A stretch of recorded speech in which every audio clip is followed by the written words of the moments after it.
hindi ko alam na meron pala tayong Korea town dito sa Metro Manila guys. Was this Manila in particular. Of course, meron din mga Korean town doon sa like for example doon sa Baguio and other area. I think meron din sa Tagaytay din. Pero dito sa Manila ay meron nga silang kinatawag na Korea town.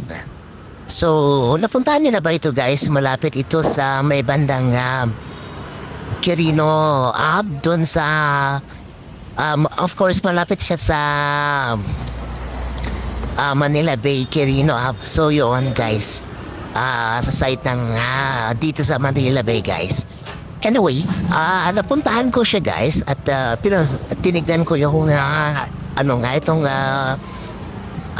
Korean town dito sa Manila. At ito yung aking mga nakita. Maraming usually mga Korean restaurant yung mga naririto as you can see.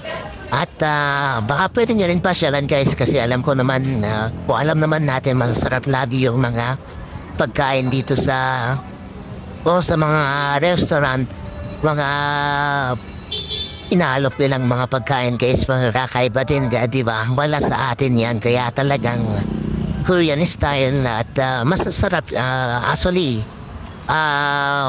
Besides sa Japanese food, sila na itong Korean na yung isa sa mga madami ring inaalok na pagkain guys. O kaya yung masarap na pagkain. Of course, hindi rin naman lang sila pero alam mo yung kaibahan ng Korean food sa Japanese food, sa Filipino food, sa Chinese food, diba guys? Tara pa siya dito guys.